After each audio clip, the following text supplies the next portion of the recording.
What challenge do honest public servants face when trying to do what's right? Everything, actually. Kasi ang problema dito, for example, isang magnanakaw ka, di ba? Ano po sa tingin niyo yung pinakamalaking hamon na kinakarap po ng Dasmariñas? Ang Dasmariñas ngayon, primarily, our biggest problem right now is the prime water issue.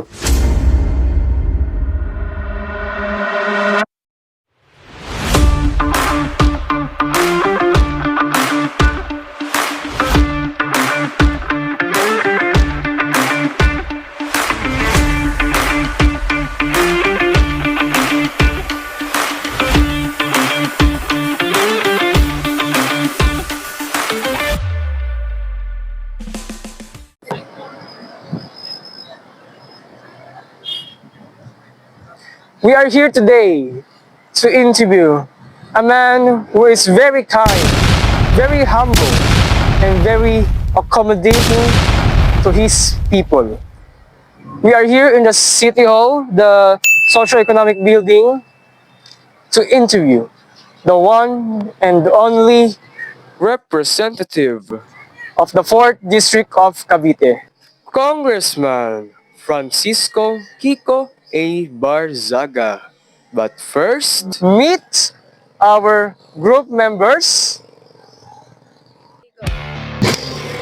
Adviser Sir Irlo L, Bonostro.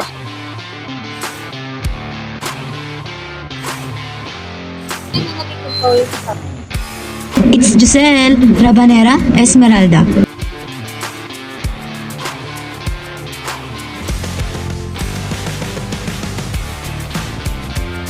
It's Emmanuel Ferrer.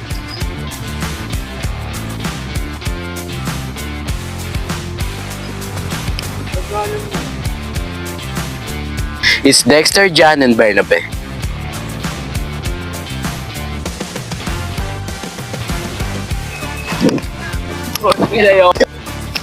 At ako, si Sergeant Guibao.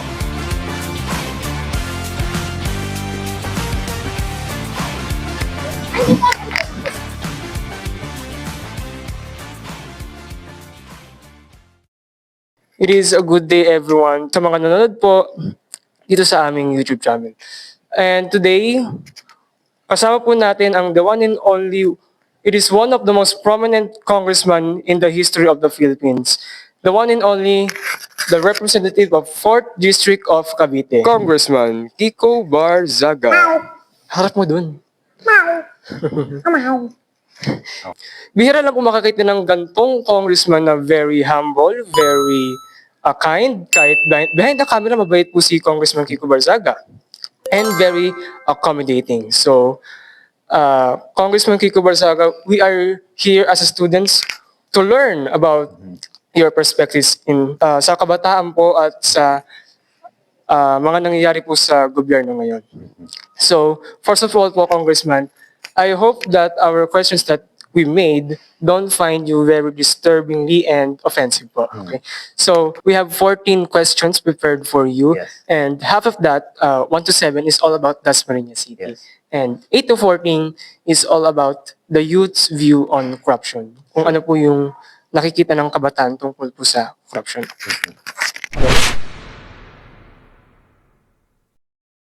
Question po is, ano po sa tingin niyo yung pinakamalaking hamon na kinakarap po ng Dasmariñas? Ang Dasmariñas ngayon, primarily, our biggest problem right now is the prime water issue.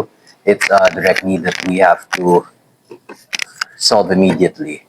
And marami na kaming ginagawa tungkol doon, especially with the possible termination of the agreement between Prime Water and Dasmariñas Water District. And I've already discussed with Senator Villar last month regarding the change of management for the water supply in Dasma. Thank you. Kung may isa po kayong gustong baguhin o improve sa city, ano po yun? Sa akong gustong baguhin, siyempre ang advocacy ko is actually animal welfare.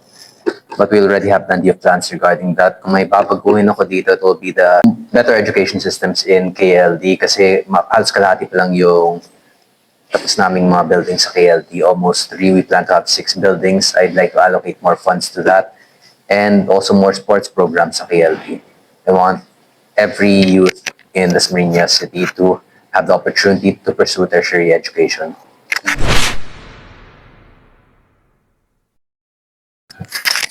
Marami pong nagsasabi na mabilis ang pag-unlad ng Dasmariñas. Ano po sa tingin ninyo ang dahilan kung bakit kakaiba o standout ang city natin? Mabilis naman talaga ang pero it's also a relative term kasi hindi naman ito mabilis kumpara sa pag-unlad ng mga ibang bansa. Like for example, if we can look at the GDP growth if we look at the economic growth of other countries like Singapore, China, Japan, our neighbors in Asia, edi mas malaki pa rin yung growth and advancement nila. But in a closed system like the Philippines, and especially in Cavite, pag kinumpara mo yung DASMA sa mga ibang lungsod, sa mga ibang municipalidad sa Cavite, mas mabilis talaga yung economic growth namin.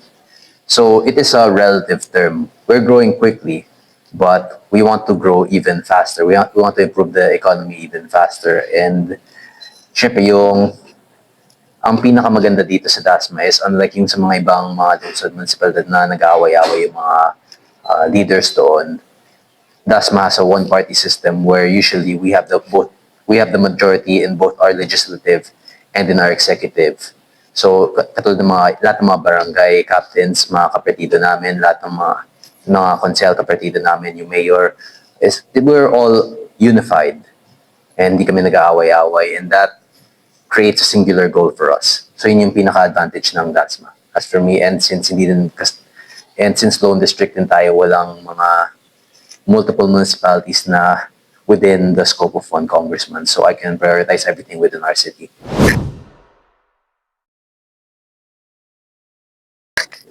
So for the fourth question po, what makes Dasmariñas unique compared to the other cities in Cavite or the Philippines po? It's mostly for Cavite kasi Dasmariñas is quickly urbanizing, it's quickly improving, we're slowly moving from an agricultural society to a more advanced, more technological, more futuristic centered approach. So we're creating more and more job opportunities. We're having plenty of corporations from outside the Philippines are also investing here, creating factories, creating dealerships. And as per recently, there's going to be a new BYD dealership, which is an EV company from China.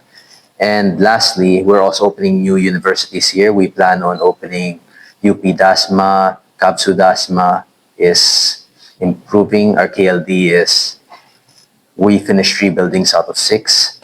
DLSUD is still there, and we're focusing on infrastructure and on a more futuristic and forward-thinking approach rather than maintaining the status quo. We do not see DASMA as what it is currently, but what it could be in the future. And that is, ano ulit exactly yung tanong? Yun yung pagkakaiba ng DASMA sa mga ibang lungsod.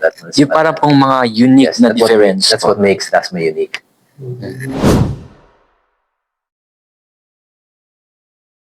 What are the successful projects we have here in our city? Can you cite some?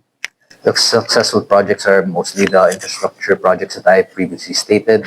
We have the city arena, which is regularly being used. We also rent it out, so it's also an alternative source of income for the city. Secondly, we have the city of the Colegio ng Dasmariñas, which is the public college.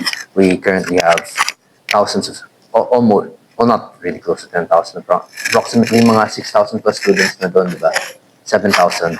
As of this year, we have 7,000 students, which is a large percentage already. It's practically almost as much as being Salasal.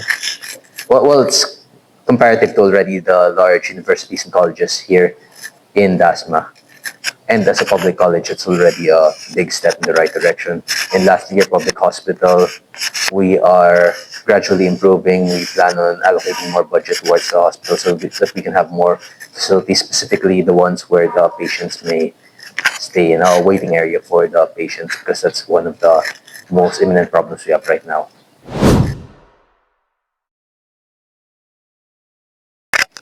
Paano niyo po nakikita ang Dasmariñas City sa mga susunod na taon sa ilalim ng inyong panunungkulan bilang congressman?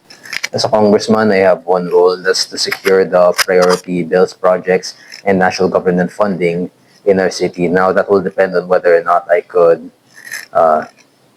help lobby my bills in Congress. Pero regarding sa nagiging funds natin as a city, because I also take roles within the city, not just as a congressman, but also as one of the leaders here that helps shape our local policies within Dasmariñas. So practically, I do a wide variety of different things. But priority ko ngayon talaga is yung mga national bills na ipapasa ko. So right now, I leave DASMA to our local legislators and to the mayor and vice mayor.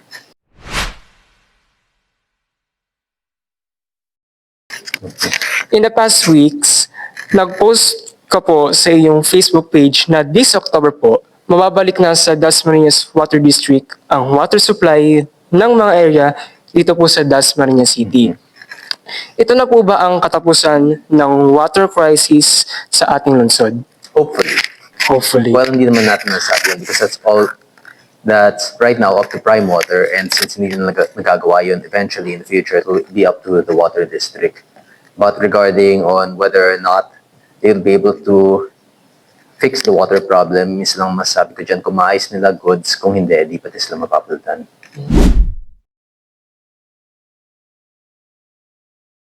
In your opinion po, where the corruption really start po? From system po ba or from the person? From what? From the system po ba or from the person? Local or in a philosophical sense?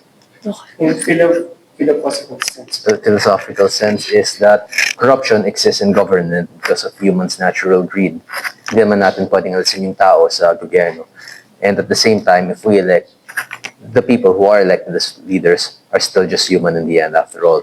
So in any system that allows corruption, or in any system, even in the most perfect system, corruption will still find a way to get through. The same way that even a perfectly healthy human could still have cancer or still develop illnesses, corruption can still develop within a perfect system.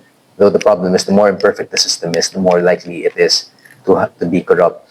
So just as a person would have healthy habits so that they won't get sick, an unhealthy person with unhealthy habits is much more likely to get sick. So it's mostly based on statistics. You can't prevent corruption, but you can decrease the chance and the possibility of it occurring.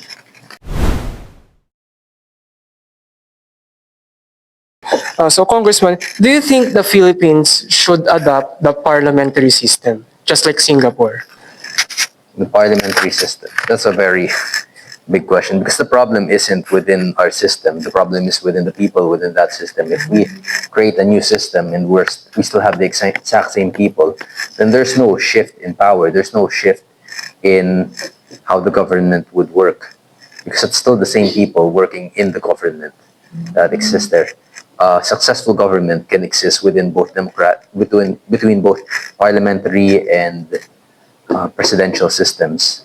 The problem is the type of people that are within that government that would cause problems. There are examples of successful presidential systems, and there are examples of successful parliamentary systems. But the problem is that whatever system we create right now would be unsuccessful due to the rampant corruption within our country.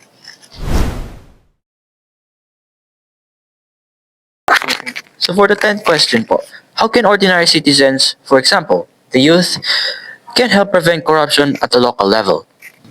Well, it's very hard to do so. Because the problem is, there are plenty of youth that are against corruption. At kung sakaling may magagawa ang kabataan laban sa corruption, then magagawa na nila yun, because it's one of the biggest problems of the youth that the youth has within our government. But if we already have a system that allows the youth to fight against corruption, then why is there still so much corruption? The main issue here is that we don't have a system that allows youth to fight against corruption. As long as we're just protesting or speaking out against corruption without taking any logical or strategic actions against corruption, then we're not going to get anywhere. So ultimately speaking, may magagawa ang kabataan laban sa corruption, pero kung ganun kadali lang, edi wala na ang corruption ngayon, kasi yung kabataan ayaw na talaga na sa corruption ngayon. Especially the younger people now are very against corruption. So logically speaking, if they could have done something against corruption, it would have been done already. But the system also prevents the youth from participating and fighting against corruption.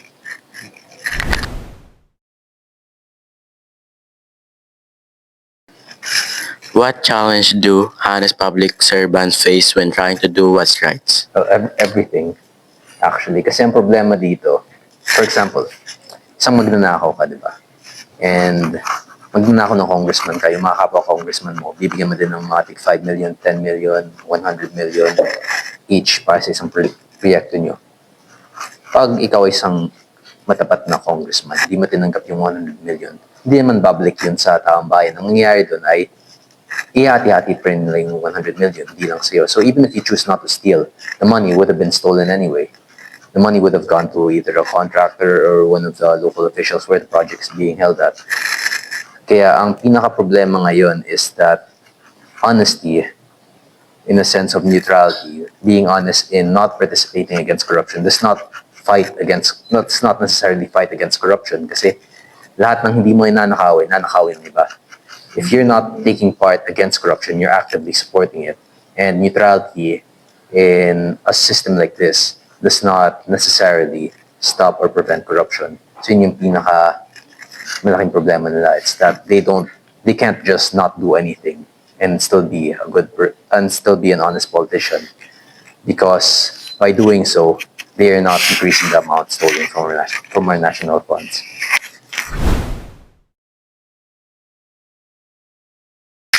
Sa tingin niyo po ba, posible bang tuluyang mawala ang corruption o kaya mabawasan?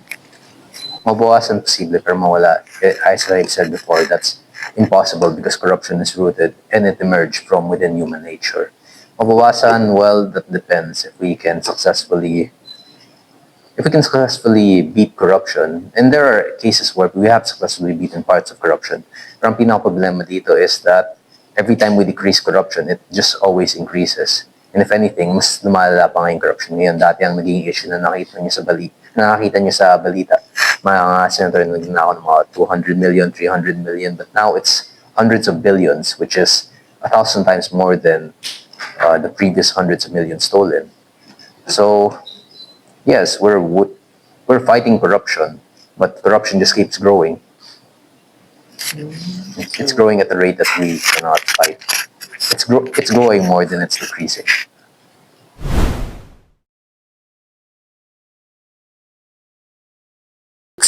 In the recent weeks and months po, marami po tayong nakikitang Gen Z protests all over the world, just like Nepal, sa Nepal, sa Indonesia, and marami po pong iba. Yung mga Gen Z na po yun, mga kabataan po sila. Ito na po ba yung yung kasabihan po ng ating pambansang bayani na si Jose Rizal na ang kabataan ay ang pag-asa ng bayan? Ito na po ba yun? So the problem is that we still haven't tested new governments that were installed after the protests. Kaya hindi natin masasabi kung mas maganda ang mga bagong sistema nila after protesting and removing their old government systems. So we still have to wait and see whether or not those were successful or those just put more corrupt officials into power or different corrupt officials into power.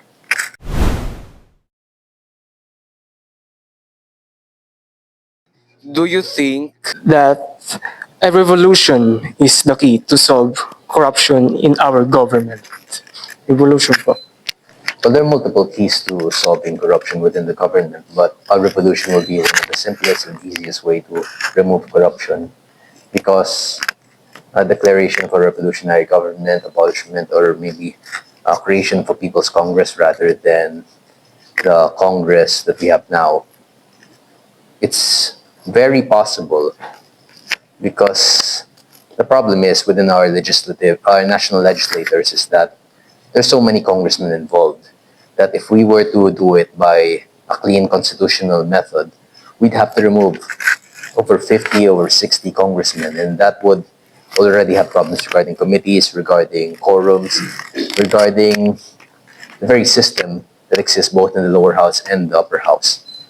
So, yes, it's a very possible and very likely solution to our problem. A revolutionary government might be possible for that. It's very thankful to have Congressman Kiko Barzaga as our special guest, and maraming salamat po, Congressman Kiko Barzaga. Maraming salamat. Thank you. Thank you.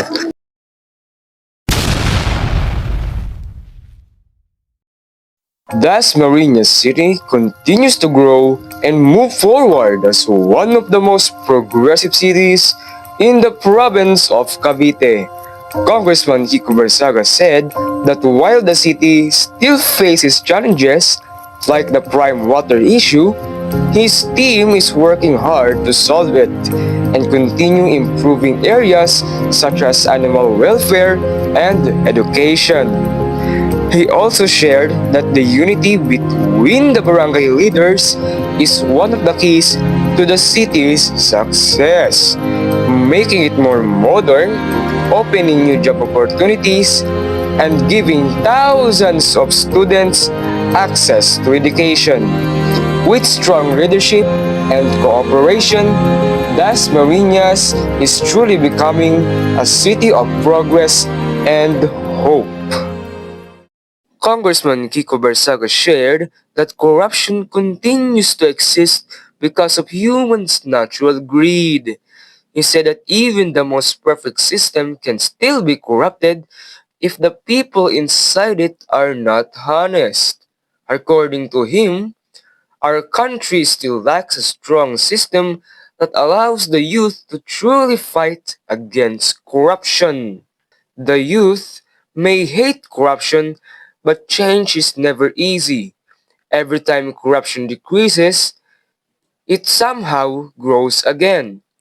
Congressman Barzaga believes that honesty and neutrality must always be practiced, and that real change requires more than just protest. It needs unity, awareness, and a new kind of revolution led by the next generation.